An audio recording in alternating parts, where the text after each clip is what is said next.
Podcastle. Now the shit's about to kick off, this party looks whack. Let's take it back to straight hip-hop and start it from scratch. I'm about to bloody this track up, everybody get back. That's why my pin needs a pad, cause my Podcastle. All right. We got Mary here today. Mary Doodles, coming at you. Mary Doodles coming at you. Hello, bitch. Guys, this is Matthew Clark with Michael Biscardi and John Hester. Thanks for tuning in to the Podcastle. Tweet us your questions today at _Podcastle. Very original. We're excited to do that. And we have in the studio today Mary Doodles, everybody. Mary Doodles of YouTube fame, one of the most creative and brilliant people you'll ever watch.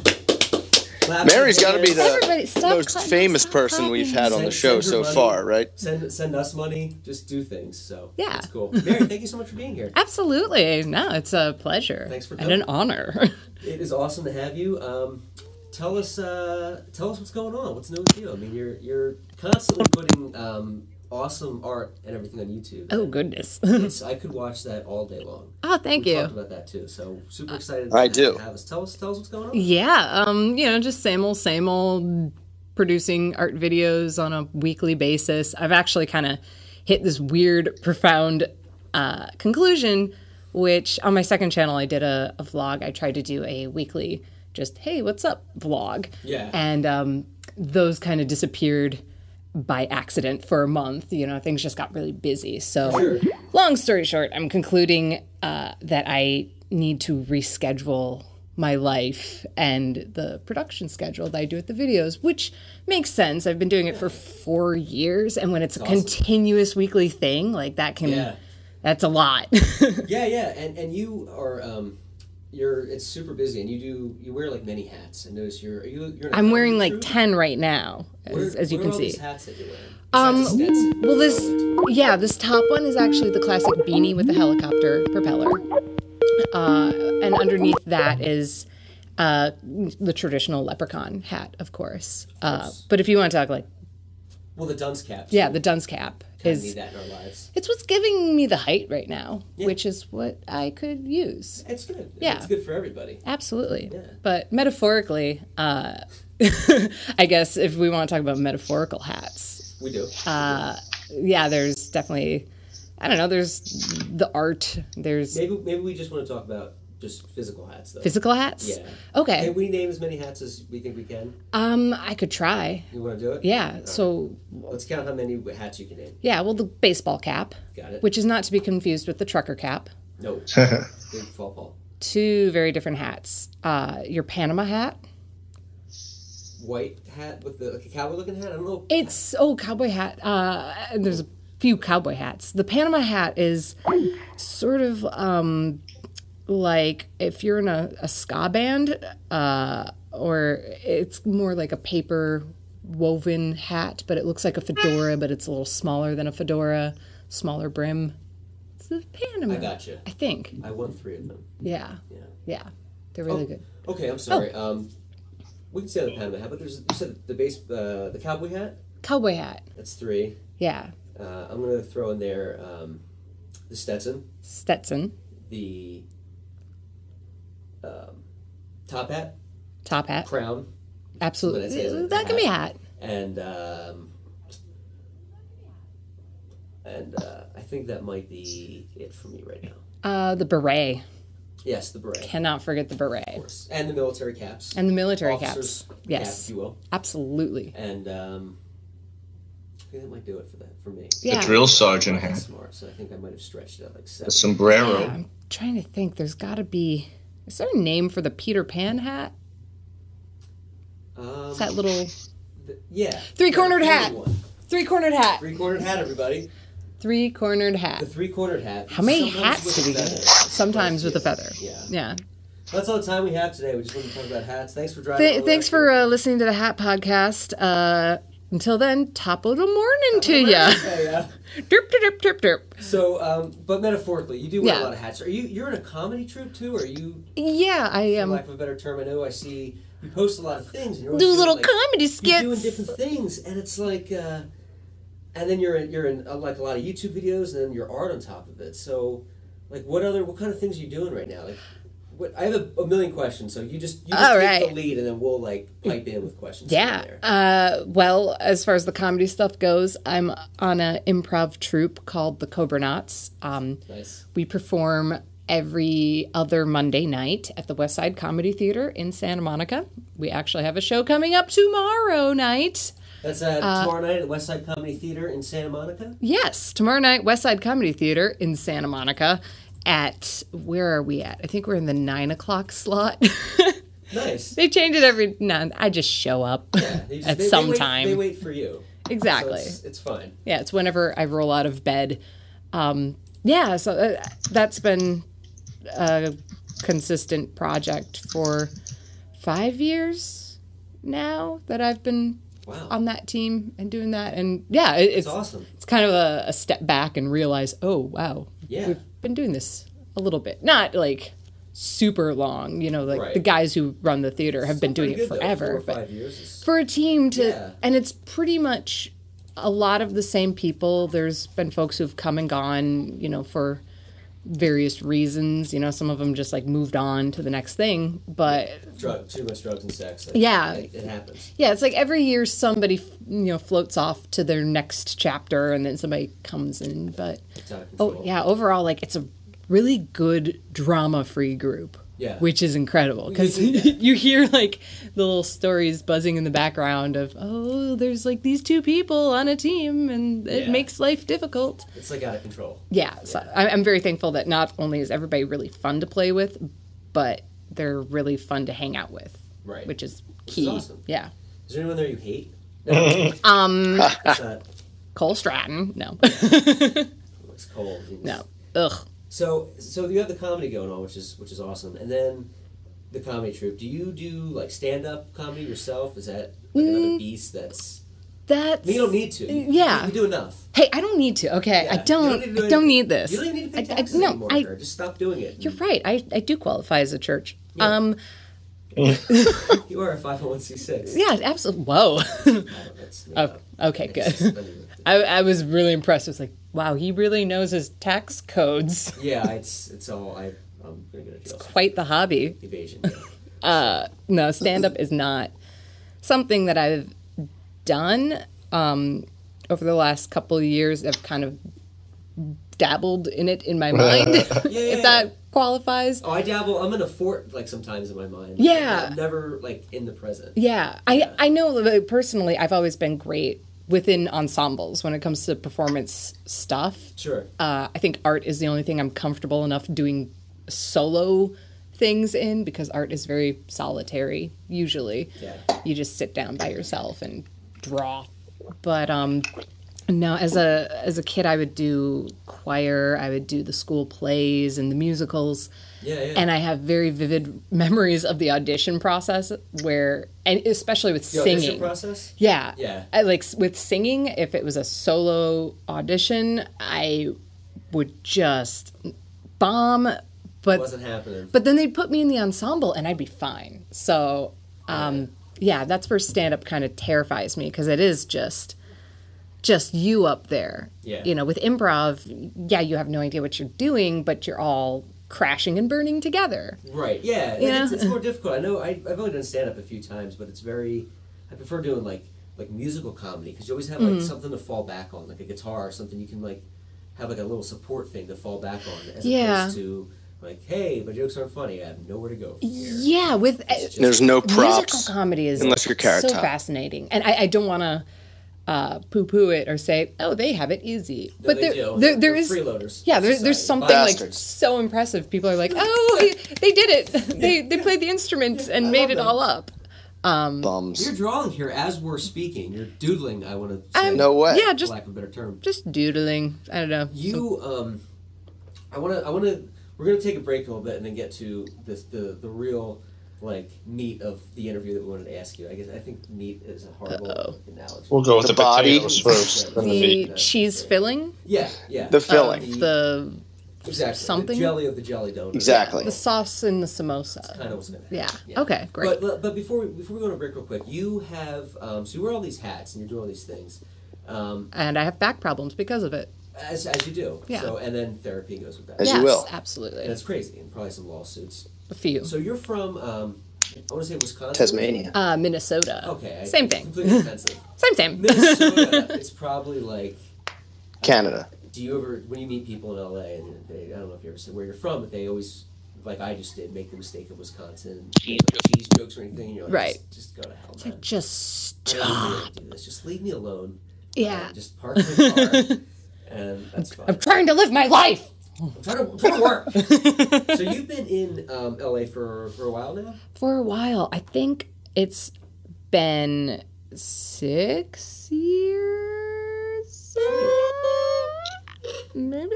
I'm about 6 years too. I think I might have seen a plane when I was on. Okay. When I was on flying out here at the same time. Yeah. Yeah, it was just. Yeah, mine had the smoke and the flames and. Yeah. It wasn't a good flight. You were standing up and. Yes. And it was weird. Yeah. But I saw that. You see that as you do at 18,000 feet. Right. So. I think it was in the news. I don't know. Yeah. It's something like that. Yeah. Everybody, if you're tuning in, we're here with Mary Doodle. Do you prefer I call you Mary Doodles, or do you want Mary? How do you pronounce your last name? It's a mystery. Gutflesh. Gutflesh. Yeah. Okay. It's I've given Pennsylvania up on Dutch. that and expecting people to pronounce it. It's German. Yeah. Because 90% of our listeners are in Berlin. Yep. Oh, really? Really? Is No, that? I came back then. Well, that But makes me sad. But Berlin, Kentucky, I think we had somebody tweet about that. So it's like the same Yeah, exactly. thing. Okay. But Yeah. Do you prefer? We'll just call you Mary. Sure. Yeah. I'm now No, like. you call me Miss. Call me ma'am. Viceroy, please. Yeah. Oh, okay. We can do Viceroy. Nice. Viceroy. That's a thesaurus word right there. Yeah. The thesaurus. Good word. I have limited intelligence. It's all I got. That's really. quite the vocabulary. Yeah, it's Pulling out the That's its limit. thesaurus. It's getting it's 1992 all over again. Oh my goodness. We are going to, if you're tuning in right now, we are here with Mary Doodles. Tweet us your questions, comments, concerns at _Podcastle. We're going to take a quick break, and then we will return in just a moment with Mary.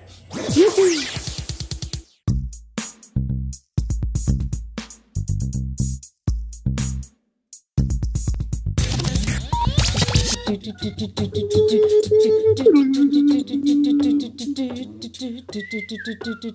ruined it with the lark.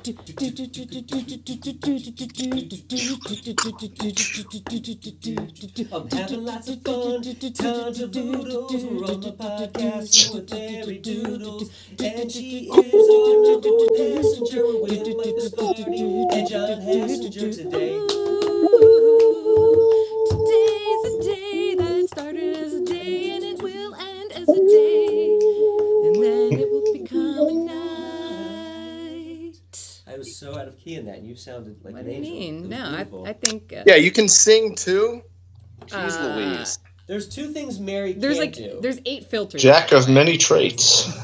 We've done a lot of stalking on Mary, Trades. research on Mary. There's two things I found out she can't do. One What's is that? open bypass heart surgery, And the other's my Yeah. laundry. Uh-huh. Ah! and the other's validate my parking. All right, so we are back here at the Podcastle. Thank you for joining us. With me, as always, is Finally. Scarty, John Hassinger, and Mary Doodles. Everybody. Beep, beep, beep. That's All my right, all catchphrase. right. The Doodle Bops. I like it. That's fine. It's Yeah, good. thanks. So we have a lot of questions for you. Oh dear. Or John, do we want to ask Mary a few of our questions? I know we were talking about this all week of things we wanted to ask you. Well, I was like, I love the term doodle bug. Like, the fans are called doodle bugs. Aww. I think that's funny. And I am a doodle bug. Mary, for the past 24 hours, I've lost a lot of sleep thanks to your YouTube page. Oh, good. And in your most, I think it's your most recent video, I don't even think you draw anything. You talk about how you need to take a break. Oh, yeah. And does that happen when you're lucky enough to do, your passion for your job? Does it still, at the end of the day, feel like a job and you get worn out? It really does. And it's so sad to say, but they say when you do the thing you love, you never work a day in your life. That I don't think that's true at all. I think you end up working every day, but you want to, and you become boring in a sense. So yeah, it's it's do you? I'm sorry. Oh, do you put like the expectations on yourself, or is it like YouTube, or like how does that? I have no idea how that all works. Like being, having advertising on your YouTube.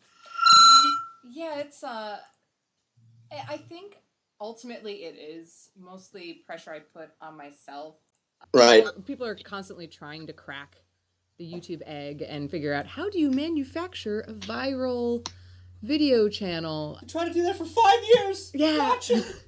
Yeah. And it's just, everybody's got their code or their formula. They want to make a mathematical formula of it. And one of those things is consistency and, don't pull back, keep adding more and more. And I'm kind of the philosophy now that, I feel I'm at a point in my life where I do need to start scheduling what I'm doing and maybe taking breaks and doing things in seasons.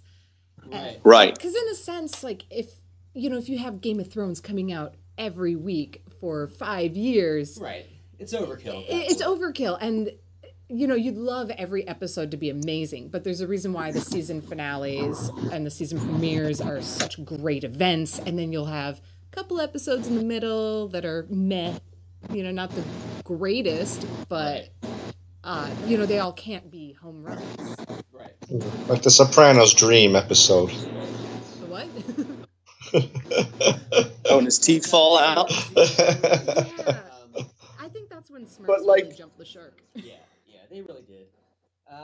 So when you're doing what would you prefer to do? Would you rather have, if you had to? I mean, I'm not going to say if you had to pick. That's a stupid question. But if you are doing these, scheduling, these seasons of different things, right? Would it be kind of like you're doing Mary Doodles, you're doing the art on YouTube for so many times and you take a break from that, or are you one of those people because you're so good at it where even if you're not filming it, you're still doing it like every day? I mean, you're talking just from like a professional standpoint? Yeah, I think it's the pressure.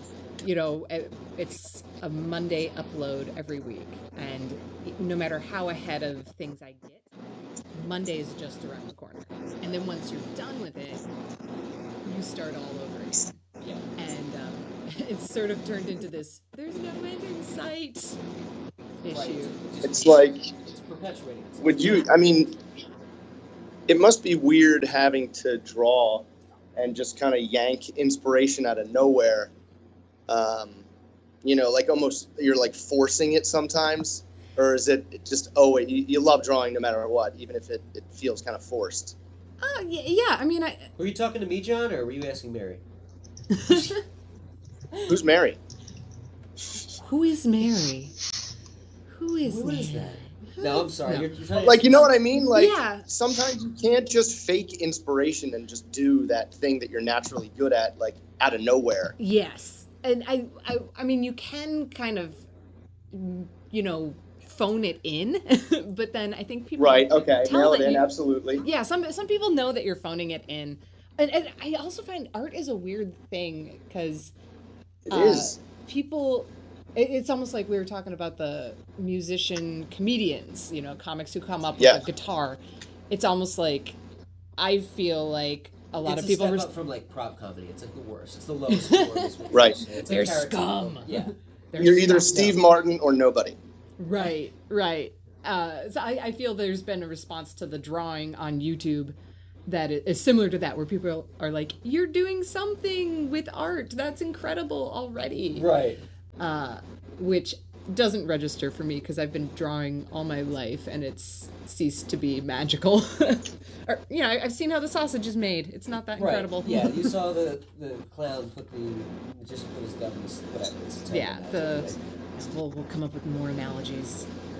Did you see, like, someone draw and it made you want to draw?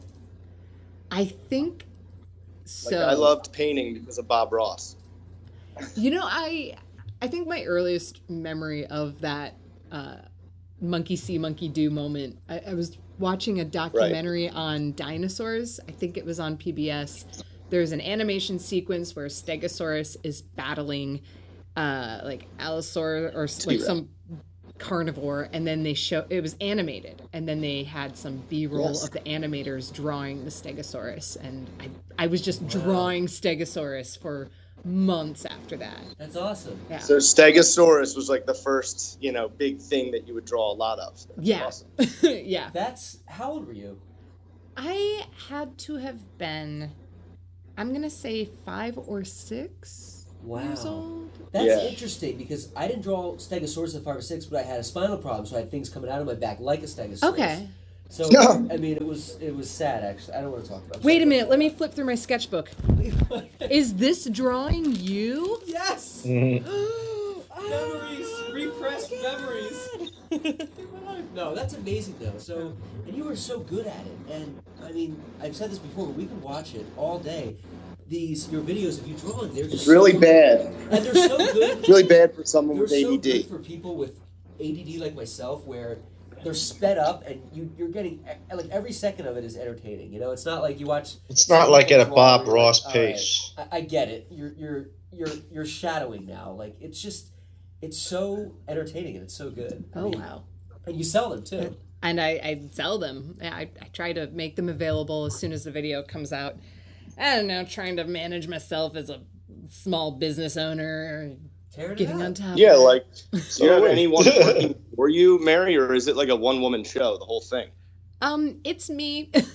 For a while, I had a editor who was helping, but then I left the multi-channel network I was with at that point, and I've completely been doing it solo. I started it, doing it myself, and then I'm Got so huge. trying to get funds together to be able to hire somebody to help, because it's just so nice. Come on, YouTube. When you were at, we don't have to mention any names of companies, but you say you were at the multi-channel network. An MCN. Gotcha, an MCN. Mm-hmm. So MCN. You're a YouTube partner, and so did you leave? Is it more like control of your YouTube, or is it just like time to do your own thing and branch out? Like I'm always curious when like YouTubers I know, because I've actually talked to somebody this morning. You were like Timberlake, who was with an MCN, and they kind of branched off and did their own thing for whatever reason. Do you find it's better for people listening to have a YouTube channel and thinking about partnership, or a partner to just kind of take the reins yourself and do the whole thing? Well, I think at the end of the day, it's really what do you need? Is there a void that you need filled? And then can this company, this network, or this management company or agency, whatever, will they fill that? And what will they do for you? Because they're taking a cut of your revenue, and so they should be providing something to you. And the biggest horror stories I hear are networks that have contracts that are, they take a very small percentage, and then they offer all these great things. They promise that you're going to get more views and subscribers, higher revenue, collaborations, but then they're nowhere to be found. There's no customer service. You can't, people have had trouble leaving networks because nobody's answering the emails. Yeah. Which is a scary thought. And it's really funny too. I signed with an MCN maybe 3 years ago. I don't have any YouTube presence really, or views or anything. But I remember trying to get a hold of somebody for months and months, and I got some replies, and it was a different person every other week. And I was like, "What about so and so?" It was interesting. So it's always interesting to hear about people doing that. And I mean, obviously YouTube changed the game. And but speaking of YouTube, I got to ask you, you probably get so many, I see it, you get so many comments on your videos and people. What do you feel when you get people that are like, hey, I did a drawing too, what do you think? I mean, I'm sure I've seen you're very, polite and everything, but at a point you're kind of like, oh, just watch my stuff. Stop submitting things to me. I mean, maybe not that delicately, but do you ever get... It's like a small-time actor meeting a fairly bigger actor, hoping that actor can give the same connections to get the same success that they have. Hey, Mary Doodles, I'm an actor. That's great. It's wonderful. I have to go to the bathroom now, thanks. Yeah. Do you get a lot of that, fan submissions in a way? Here and there. I'm noticing it more on Instagram that people are requesting the follow for follow. That's where I draw the line, where it's like follow for follow. That just seems so indiscriminate. It's like, hang on, like let's. I'll only be your friend if you're my friend too. Exactly. Well, you don't really need to say that, but yeah, like hey, let's throw it out there. I'll come to your birthday party, but you have to come to mine. Best friends. Yeah, best friends. We're not. Well, you could always use the cop out of, hey, the best way to get in touch with me and submitting a work is to my manager, and you can make a Shark will do it. Yeah, exactly. Yeah, and even like, hey, like if you're just starting out and you're blowing up, make up a fake manager and just have people email that. Yeah. Email that you only. Ron Muskrat. Yeah, I've never heard of it. I know everybody. Well, you haven't heard of him. He's very individual. Yeah. It's Don Corleone. That's an interesting question, though, because I've been toying with the idea. As I speak of how I need to step back and take a break, I also have a dozen ideas and projects that I want to get launching. Oh, sure. You strike me because you're such a creative person. Never stops. It never stops.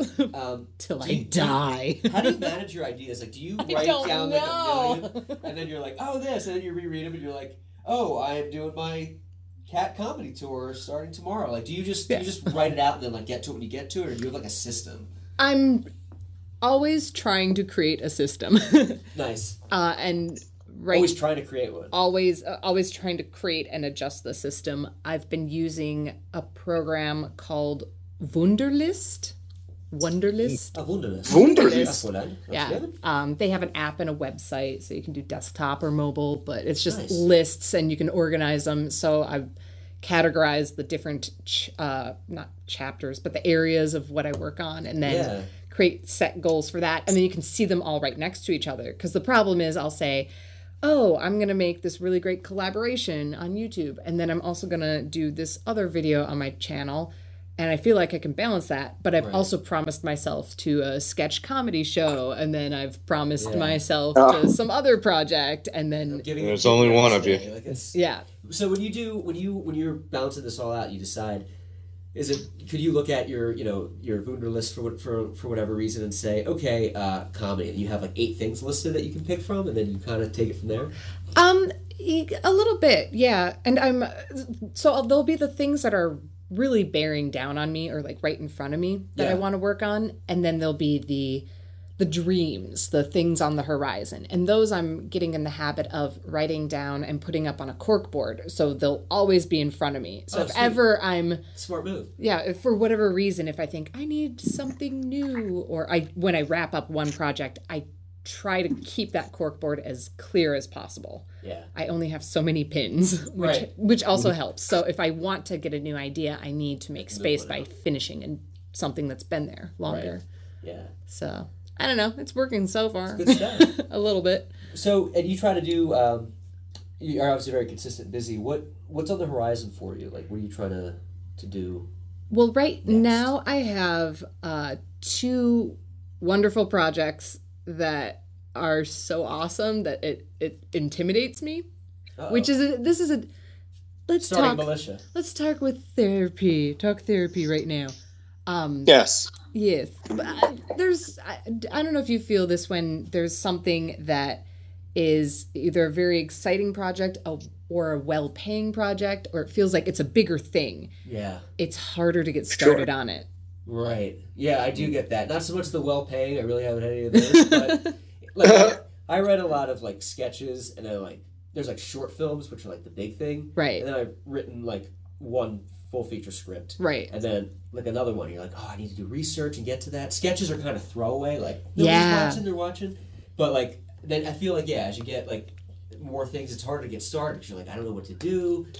I think it's because you're so excited that you even came up with the idea. Right. That you're still like coming down from that high to even get started on working on it. Just figuring it out is like an achievement in itself. You're not. I mean, we planned the podcast. So what? 2 years ago, Shark? Yeah, we talked about this 2 years ago. Oh, really? And clearly, all the kinks have been worked out at that time. Yeah, we are. What episode is this? This is episode 5? 7. 7. 7.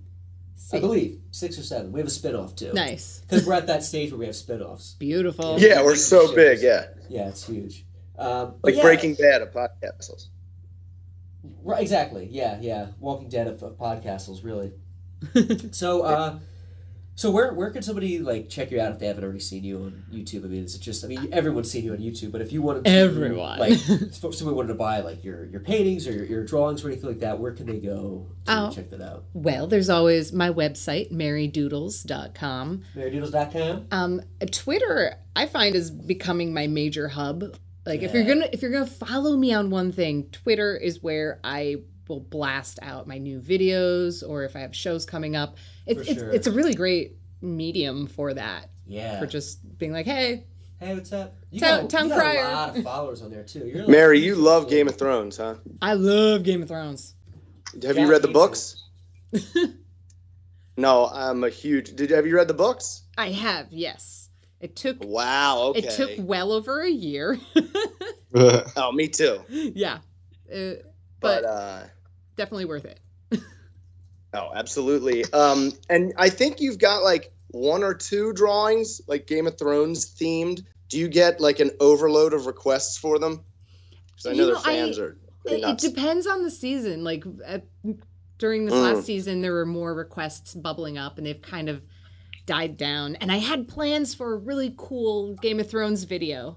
I started working on it, and it didn't line up. Sidetracked. Right? Yeah. And it just the project became way too big. I wasted a week. I didn't waste a week, but I spent a week working on it and then scrapped it because it wasn't coming together, and I had other projects and like you were like, this needs too much time to be what I want it to be, and I just can't do it. Yeah, it wasn't working. I needed to pay some bills and get a brand deal or a job, and so you kind of have to like throw away the passion project to get a jabby job. But like, it's a jobby job doing the thing that I love to do. So what's there to complain about? It's a weird thing. But yes. I want to return to that Game of Thrones idea sometime soon. John and I wanted to do a Game of Thrones idea, but it just started off with, I think us just watching the show and talking about doing an idea, which is kind of the same thing. I feel like procrastination, if you just kind of imagine it, you're doing it, like, it's half the battle. Like, I can, just kind of live my life that way. Talking about it is like a informal writing session, really. Yeah. If you're technically working. Ultimately. Mm-hmm. I like the way you think. Speaking of procrastination, I'm browsing through some of these. It seems that Mary Doodles does a whole bit on procrastination.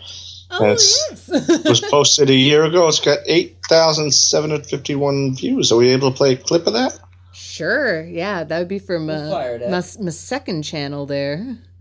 Your second channel? Yeah. Oh, the second? Yeah, the second channel. For like stuff that you're, like anything? Is it? Like, how does that work? Like, I know a lot of people do that. There's no system, but the informal system was that your main channel was your successful content, and then your second channel would be deep cut. Yeah, and like maybe behind the scenes, or hey, we vacationed to Rome and stuff like that. But now I've been talking with friends who do YouTube, and there's the question of to split your channels or not split your channels, because now there are playlists, there's ways of organizing the different types of videos you make. But some people are still of the mindset that if you produce one kind of content, you can't throw off your audience by producing something a little different here and there. Some people want to really focus, like the epic rap battles of history.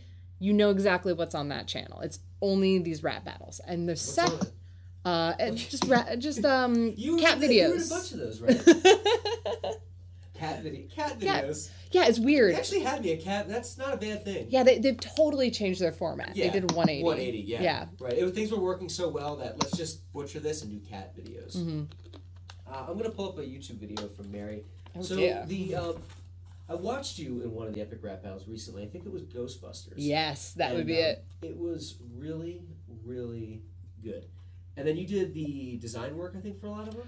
Yeah, I was, I started on as the costumer, and then got a glorified title of production designer or something. That's awesome. Yeah, I mean, it started very casual, as all things in YouTube do. And then it became a job for, I think, 2 years. Yes. Is it procrastination? Yes, it is. Yes. Oh, this is an old one. This is going to be embarrassing. If there's a commercial, we're going to watch the whole thing and make sure that we There's a commercial. My dad is so funny. He learned how to download my videos. So now when I talk to him, he tells me, I downloaded your newest video and I watch it a lot. I was like, that doesn't... Wait, he downloads it, like using like software to download the video, or he just even though like YouTube made it available to download. He still downloads it? Nice. He's illegally downloading. All right. I've been meaning to make a video about procrastination, but I've been putting it off because I don't want it to be a bad video. Perfect irony. It's great.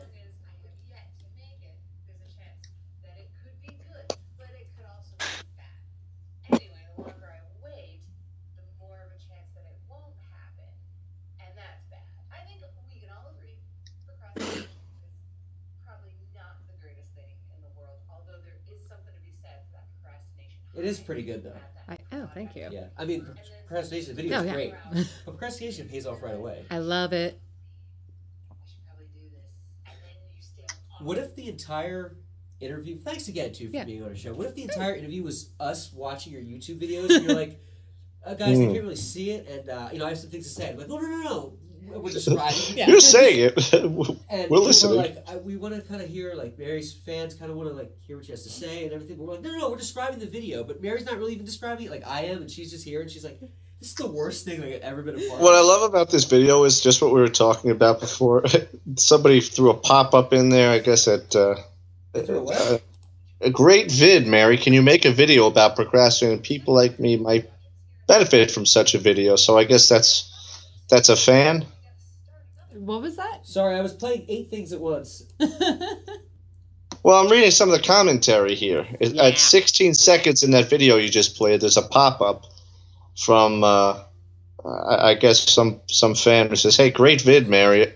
Can you make a video about procrastinating? People like me might benefit from such a video. So probably like a little comment there. So I guess it's like you're almost therapeutic in a way. These people are calling on you for therapy. Can you make a video about procrastinating so people like me could benefit from it? So you're basically gonna, motivate them in this video to just, get off their asses. Was that hopefully. That's the video is responsible for re-electing Obama. Actually, it made it's very. That's true, but it's also responsible for most of the drone strikes as well. Yeah. So I apologize. It caused the Arab Spring too, so you made a lot of change. I did. I think I did. Yeah, unemployment went down. I mean, employment went up. It was great. Yeah, it was super cool. It was like a roller coaster. Everybody loves a roller coaster. So Mary did a little doodle here, and I want to take a picture, a little video. No way. It's just like a private thing. Oh, no. It's a picture of me hanging, actually, in a noose. Yes. It says, worst nice. Ever. So somebody kill me. I'm a little scared right now. So, we'll do a little shot. Is there a camera? Are you posting this?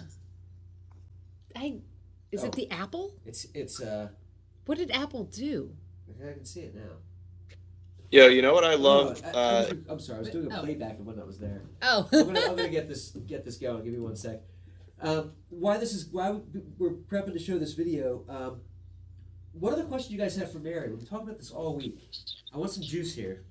Show me you prepared. Mary, I have another weird YouTube question. Thank you. Just because I just don't understand. I want to understand like how it works. Do you hit like a certain amount of followers, and then they like contact you and say, "Hey, you have enough people watching, and we can advertise on your show, on your channel"? I believe that's kind of how it happens. I think I cheated the system a little, or nice. So I got started through my friend Pete, who goes by Nice Peter, and was quite popular at the time and featured my channel in a vlog on his second channel. So I kind of got help started out. Like my very first video, instantly he drove like the first 2,000 subscribers to it. And from there, it kind of snowballed, which is great and wonderful. And that's awesome. Yeah, and like super sweet. I think, but yeah, I think you described it pretty well. How if you're going to do it, just not necessarily just on your own, but let's say you make videos and then they blow up. YouTube is basically looking for content that people are watching and that is consistent. So it's either consistent uploads. They want to see that you're continuously going to be posting. You know, if you post one video every 6 months and one of them does really well and the others are meh, it might be trickier. So I'm not quite sure exactly what the process is, but I believe once your channel is showing some promise, then they kind of open it up to say, hey, do you want to sign up for a partnership? Yeah, here's the deal. Yeah. Do they email you or call you? Like, how do they get a hold of you? I think if I remember correctly, a guy showed up in my room at 4 a.m. And disappeared in a puff of smoke. Yeah. Because that's common though. Yeah. It happens a lot. Yeah. YouTube's way. Yeah, I grew up very sheltered in YouTube, so I started like with a friend's help, and then I was in a network immediately. But I think if I remember correctly, there was an email, but then you could also access, like there was a notification in your YouTube account at the time. And it was a much different layout back then, but now you'll see things like little notifications saying, hey, you can access cards, or like, you know, you go to the analytics and it tells you this and that about your videos. They have pop-up notifications. So if they feel like your channel qualifies, they're going to let you know because they're going to get a cut of that. Of course. Yeah. I'm wondering if you get any cyber stalkers. I'm looking at one of your bits here. I mean, clearly the three of us with this research have been a little bit guilty to that. Out of this, let's see, I'm reading a Dear Me letter to my younger self. And this one, it's pretty good. 4 months ago, it's already got 12,597 views. I guess I'm number 7 on that one. And I'm just wondering, out of all of those, do you get guys who write, kind of creepy messages? Hey, you're cute. I'd like to get to know you better. Here's my email. A little creepy. Why are there bars on everything? John, I'd like you to draw me. I'd like you to draw me. This. We have Mary's high school yearbook here. No. Oh my God. Really weird. Really quick. You just covered everybody else's photo with pictures of me. Yeah, just don't. It's art. I thought maybe this could go on your channel. Because that's creative, right? Help me. I need money. Okay, so and to follow you on Twitter as well is you were at Mary Doodles. At Mary Doodles, yeah. Cool. You guys have anything else for Mary today? I don't want to waste her time and keep her in prison. These bars are starting to break loose a little bit. I'm getting kind of hungry. I'm gonna just keep watching. You gotta. What was that? What do I gotta do? What? No, I just said I'm going to keep watching some videos here. They're actually pretty I just wanted to... We have the live thing right here. We have the real person. I'm like a video in real life. Like a video in real life. That's so right. When you do... let me ask you about the comedy troops you do. It's called the Cobranauts? The Cobranauts. Cobranauts? Their theme song? No. Should there be? No, we're not cheap. No, it's... What are you talking? That's ridiculous. What? Wow. What? So there's a bunch of you. There's like, what, 5 or 6 of you? There's, how many now? 8 of us? Yeah. So it's a bigger group. We like focusing on group work. We just like naturally do group scenes and games like pretty well. Yeah. And that was the thing the compliment we got the most after shows and tournaments. Chemistry. So yeah, it works. Yeah. Well, I think like half the guys on the team right now, I started taking improv classes with them. So one of the guys I met in level 1, and then some of them I met in level 2, and so on. So I think part of that, for me, which is comforting, is that I've grown up in improv with them. And I got to see like where they started and what they've blossomed into and what their strengths are. And that's very helpful when you kind of know what each person's strength is. It's sort of like a mini Avengers group. You're like a phalanx. Everyone kind of works as one. Yeah. or mini Avengers. Yeah, like the Avengers, because you'll have like if you need medieval in here. Yeah, well if you need something smashed, you got like your Hulk guy, and if you need somebody to be snarky, you got your Iron Man. Yeah, it all kind of works together. So you kind of grew up with these guys in the sense that you went through improv school with them and everything, and it worked out there. So So when you guys are up there, is it?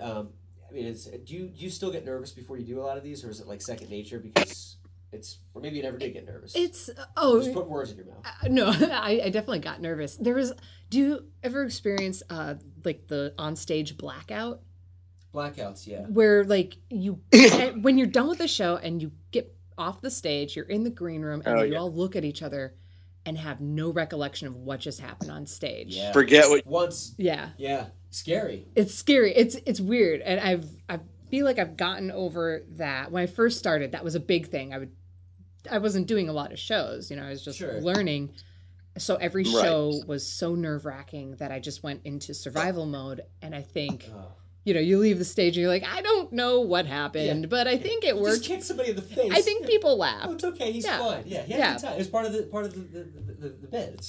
So that was a really cool moment when I realized, I remembered every little thing that happened in the show. I remember at what point they laughed and at what point we were able to call that back. And it's sort of like if you're riding a runaway horse, there's a difference between just clinging to life and feeling like and knowing specifically when to pull on the reins and how to control it a little more. You kind of feel like you're getting more control. You're kind of rolling with it as like an extension of you as opposed to like screaming. Right. Exactly. Yeah.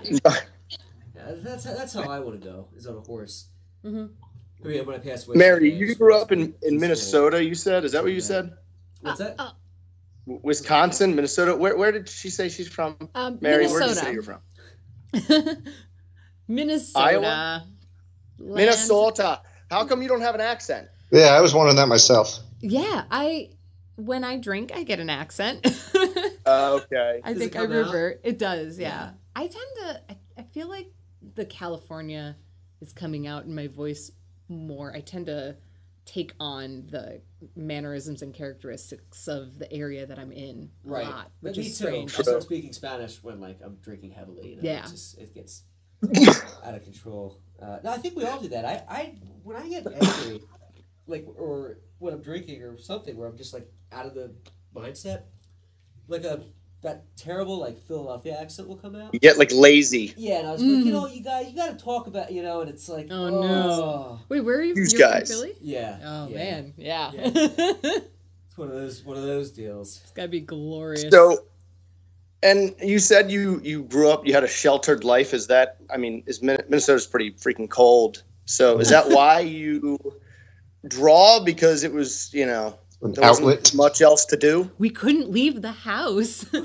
There were White Walkers out there and everything. Yeah, so I grew up drawing. Beyond the wall up there in Minnesota. 20, right? Correct, yes. I was a winter child. Right. Few survived. Child of the winter. Yes. Right, wintry. Yes. Yes. Oh. Yeah. So, I'm sorry, John, what was that? It was a question. Well, I just want to know what it's like growing up in Minnesota and then moving to, Los Angeles. It's gotta a change. Yeah. It's a little different. It took a while to get used to the seasons here because in Minnesota, the seasons are so apparent. And where are you from? Are you East Coast? Philadelphia. Philadelphia, too. Okay. Yeah, and I imagine Philly had plenty of winters versus summer. Sunshine all the time. Beautiful. Oh. Yeah, it's like LA. It's like the Hawaii of 9 months of gray. Did you have that thing happen? Like when I moved out to LA, I had a certain interpretation of everyone's going to be surfing, it's going to be great. And then I learned very quickly it's not like that. But then when you rollerblading, it's a lot cooler than you think because not everyone's like an asshole. There's just so many different people here. You can really find to connect with, for me, connecting with other creative people on such a mass scale was amazing. It's like, we're doing a sketch this weekend. I can put an ad on Craigslist or go into a bar and talk to someone. You can find actors it's just great. Anywhere. Find that. Yeah, that's the amazing thing. Because I grew up in Minnesota and then I went to college in Chicago, which was a great introductory city for somebody who never lived in an urban environment. Sure. And then coming to Los Angeles, that was very apparent that there are so many people who are also creative or into whatever you're into. Like, you will find your tribe here. You just, there's going to be 1 or 2 years. Yes. And talking to people, I find your there's tribe, like, I like that. yeah, there's a 2-year span in which people tend to find their tribe. Right. So when I have friends or people thinking of moving out here who are despairing, you know, it's been a year and I'm still not happy, I try to tell them, if you can hang in 1 more year, on average, it seems like the 2-year mark is when people are really getting in the groove. You'll get that, yeah. I know some people too that have moved, and it's like you just want to say, like, you just gotta like kind of get it after a while, and find like your place of how, like, you know, where you're comfortable and you're thriving and things like that. I think a lot of people, you know, jump the gun early and just say like, that's not for me.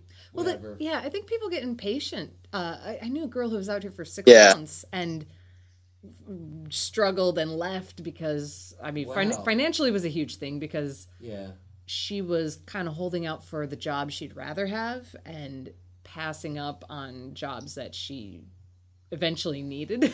Sure. And wasn't really going to places that she wasn't comfortable going to. I think like sometimes people just expect it to fall in line, right away. And it will fall in line, but you got to put yourself out there and go, you know, just always say yes. If somebody's like, we're going to this party, it sounds totally unappealing, but you should come. Kind of have to. That's so true. It's just kind of roll with it.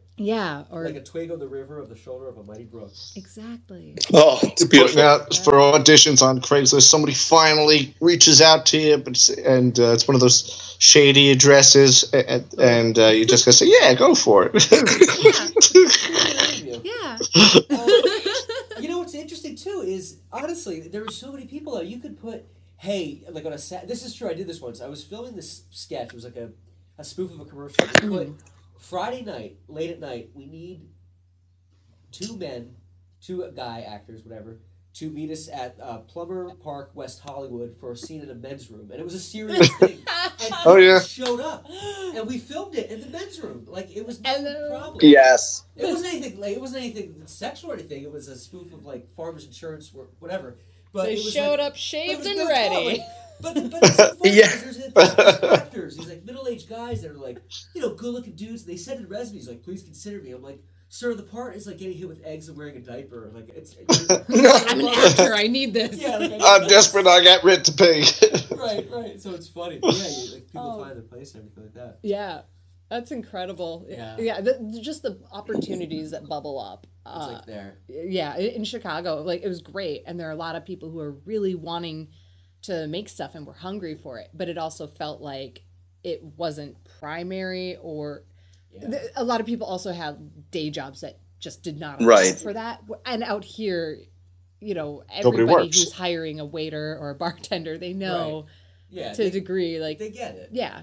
And they should. It's more of the culture. There's also, I don't know, so coming from Philadelphia, do you find when you're talking to friends or family back home who aren't quite in the entertainment world, do you get a strong reaction to the idea of being in between work? Well, as long as I'm watching like Fresh Prince, I feel like I'm still connected to them. Great. So of course, and also too because the stuff that I do is more like independently produced. Like, I'll write it and everything, so it's very just trying to get things off the ground between things. It can be frustrating. Yeah. You know, you're like, you need more resources and like spend more time on different things. So more money. What's that? What? More money. More money. Yeah, pay me. More problems. So let me ask you a question about the art, if I may. Absolutely. I'm really interested about the art. Mary, you being an artist. Taste, of course, about nature. We've become classy all of a sudden. I just went from French to like English in like one sense. Like, yes. Yeah, we will see the art. Let's talk about the. Sink into it, darling. You can't fight it. Or a smarmy man. Montgomery. So when you're doing this though, do you know ahead of time kind of what you're gonna do, or do you kind of just like, all right, here we go? I mean, I know a lot of it is very. You obviously know exactly what you're doing, but how do you like decide? Like when you hold the marker in like your mouth, you scribble. When do you like decide what that is? When I get blackout drunk No. Nice. Yes, You should do go that. on. I do want to do a drunk video Please do. very Oh. soon. That might be during my Be careful. just before my hiatus, where I'm like, I need to take a break. Right. Yeah, this is what this channel is driving me to. Yeah. It's just somebody throwing up on paper. It's like, just turn it off. Her dad's trying to stop downloading it for some reason. Like, it's just weird. It's just happening. Yeah. But anyway. sorry. No, it's there's a different process for each different kind of video, like the scribble videos where I turn a scribble Awesome. into a drawing. Yeah. I'll usually make 1, maybe 2 scribbles just in case. So I'll shoot like the opening. Maybe I'll do it twice, and then it doesn't always take that long. I try to figure it out the day of what it's going to be. Yeah. And I find the best strategy is just to find one little piece that makes complete sense. Right. Like this looks like a face, or this looks like an elbow, this looks like a flower, and then try to build This around is like a it. parking ticket. Yeah, exactly, yeah. And then see how the rest of it falls in line. That's cool. And also accepting the fact that it's not going to look like a drawing would look if I just drew it yeah. from Right. pencil to ink. There's scribbles, and so if I adopt that style, which is more of a kind of starts looking like a cubist or a stained glass window Yeah. look, Yeah. where there's lines and it gets a little abstract and twisted and tweaked. Right. But if I just accept that as the style, that makes it so much easier. Yeah, 'cause that's how it is. Yeah. And I bet, like, in school and stuff like that, if you're ever, like, drawing or something, and it was something like, teacher was like, well, what are you doing? You could just turn that into something completely different, be like, it's the homework. It's the, you could Yeah. kind of use that to weasel out of It's like- life. Is what it kind of gets Exactly, at. yeah. It's like when you change an F into an A on your Yes. on your English test that you failed. Same Exactly. thing. Exactly. Just bend it over and oh, today. Look at that. You Put it on just the So wait, refrigerator. so you walk up and you scribble on the paper, and then how long between the time you scribble it and you start drawing? sometimes it'll be that after. Because I think you do it right away. It kind of depends on drawing to drawing. It hasn't been like, it's never been like a week long of Right. worrying over it. It's usually been like at most a day or 2 Okay. of setting it aside. Yeah. Yeah. Think about it throughout the day. What's that? And you just think about it throughout the day, Mary, like that scribble, it just randomly will pop up in your head and you're like, what could that be? What is that? I'll be at the coffee shop just being tortured. Right. It's not even open. It's Yeah. like you have to leave, and you're just like, Yeah. I'm drawing. There's something to be said for staring deeply at it and then walking away and forgetting about it, because your brain. Michelangelo. Yeah, your brain still works on it, man. Still happening. Still happening. Still thinking. Crazy. I don't have to be looking at it. So you Now, why are rose art crowns so bad? I don't know. I think that has something to do with Sauron. Like rose art is But you the crown that hate Sauron would use if he had hands. In your this is my nightmare, which is amazing. I watched it a couple times. Yeah. Is that Thank guy Jeff a real person? Jeff is a combination of a handful of people. Former bosses? Yeah. I'll leave it at that. Yeah. He's actually a combination of a bunch of my former bosses too. So Oh, good. Yeah, that's there's something. Yeah, there's that boss archetype that's just. I think a lot of freelancers, web designers for sure run into them. Yeah, it's a weird one. If you're just did joining you us- do you Hold on, let me get this out. If you're just joining us right now, we are here with Mary Doodles. Woo! See us at the Podcastle at _Podcastle. And for those of you that don't know, we do this live on the air as we record these and put these on the podcastle.podbean.com and also at mixler.com/thepodcastle. But we tend to look at each other through the through Skype, and I just got to explain to our viewers that Mike Biscardi looks like Don Corleone right now. Yes. It's very like, I don't know whether to like do the show or like I'm gonna get whacked. He's very like, all about this Doodles character, this scribbles, this scribbling business, I'm gonna scribble. It's very scary. I'm very. Sally, I feel like Scribbles. he's deciding whether I live or die after this. Yeah, she's deciding what's happening. And I have to bring this up. Mary brought up this pad here. Is this something that you bring with you everywhere you go? Always. Is this something you brought here for the show? Is this like just not a pad and it's more of a manual of how to fix? Like I don't know. I'm just very interested. Dark things. That you have just This is there. I usually will have a sketchbook of some sorts on me. Yeah. It's a weird thing. Like I'll be going out to a bar to hang out with friends and be a social person. And I think, I can't forget my sketchbook, and I should grab a pen. And then I carefully select 8 pens that I bring with me, as if I'm, and like usually I don't even draw anything, but I'm always prepared if I feel like drawing, or maybe it's a really boring party eventually, or maybe I get trapped on the freeway in traffic. I don't know. Yeah. What about this? Yeah. What was that? Has anyone asked you, like, hey, can you draw me something right now and I'll pay you? That occasionally does happen. Yeah. And then I get overwhelmed and I back out. Like, yes, maybe. No, I gotta go to the bathroom. Bye. Bye. How?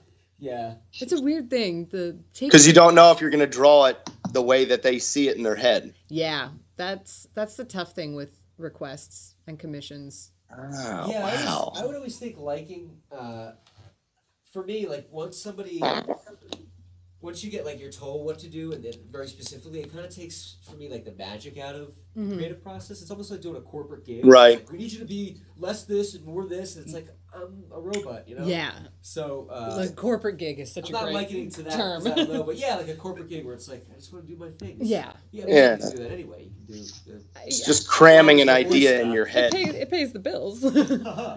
I mean, I kind of feel like maybe life is just a series of doing your dream projects between corporate gigs, Yeah, between that. Probably. Or prison. Yeah, or prison. Or corporate gigs is what we can do. Yeah. Corporate gigs. So, is drawing tribal tattoos the worst thing that anyone can ask you to do? You shut your filthy mouth. How dare you even bring those up? Well, that was a stage of your hell. Yeah. You had the Chinese Matt Do people ever ask you to tattoo them? People have asked. Tattoo designs are a big request, which is. Have you ever done that? Like a design for I did tattooers? Yeah, the last one I did is on Lloyd, Epic Lloyd of the Epic Rap Battles. He's got a pawn on his forearm. I thought you were gonna say he's got himself on there. It's his face. That's what I really thought. Weird. Really? But he paid well. That's awesome. No, he it's a cool design idea too. Like that was fun because it was for a person who is awesome and I love and care about, and he is my Yoda. And literally, nice. he taught me improv and like took me into the rap battles. Who's this guy? Lloyd. Epic Lloyd. Epic Lloyd. Yeah. Just watch Epic Rap Battles. YouTube ERB. You'll find everything you need to know. Yeah. He's actually a really good rapper too. I've watched his really side good stuff. He is legit. He reminds me of Zach Sherwood a lot. Yeah. They're like, even if they weren't doing comedy. Like yourself too, and like Peter. I mean, they're really good. They're really good rappers. Like Lloyd kind of looks like I've never met the guy, but he looks like he kind of has like an edge too, where like I don't want to cross this guy. Like he's normally, like he's scary. He's like like he's really really good. Like old diss, like he can diss you. He does those diss raps. For hire. He's good. Yeah, he wears a good game face. I mean, total sweetheart. But he's legit. Yeah, when I was taking improv classes and was broke, the theater has an internship program. So you intern at the theater, you work there for free, but you get classes in exchange. So I was working the box office, and at the time, Lloyd is one of the owners of the theater. Yeah. So he's kind of like the boss. This is the West Side Theater. Which tomorrow night at 9 p.m. you can find Cobra Knox. It's 9 p.m. I'll be in that show. Nice. All the cheap plugs. I know. It's great. It's a free show. Like that's not the right information. You're just told no. Anyway, yeah. It doesn't matter. Yeah, so Lloyd was pretty much my boss. Yeah. And I definitely messed up one time that cost money to the theater, and like he was cool about it. He was so good. He's the best manager I've ever had at a job. I swear, he's got that 1 minute manager vibe where he can just tell you, this is what I expect. This is what's going to happen. And are there any questions? Great, let's go.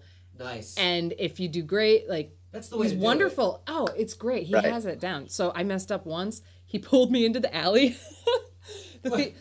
Backstory, the theater is in an alley. Right. So he pulled me out the front door into the alley. And we had a talking. He let me know where I messed up, how terrible it was, and that I'm not going to do it again. And then that was it. Yeah, You moved on from it. Yeah, and then like. What did you do? Like resentment for 3 weeks, where it's like it's you. Yeah, and he didn't treat me like I'd just done this offense like for weeks afterwards. Right. You know, it's over and done with. Moving forward. Yeah. And that's an amazing skill. That is amazing. Yeah. Yeah. So It's a good dude. He's like a really good friend of yours. Yeah. You guys like it's you guys are tight. You guys are homies. Yeah. I'd go into the trenches for that guy. Yeah, absolutely. He really is like. Mary, what did you mess up on? Ticket It burnt prices. down. It was leveled. Guys, I killed States a guy. on fire. Yeah, it was crazy. Yeah, a crane. It wasn't fell in a good. cloud. It was bad. Do you remember the tsunami that happened? The It screaming. wasn't that, but it was close. Oh, the screams. We need a therapist. The screams are just too loud. Yeah, so that's the last person I did a tattoo for, and I gave him the rough sketch to see if that was the design he wanted, because he had a very specific thing in mind. It was a pawn, like a chess pawn, but Yeah, I'm watching that with a video crown right on it. now. So and that was to symbolize, moving up in life. The pawn has become the king. Right. And Rags that can to happen. riches.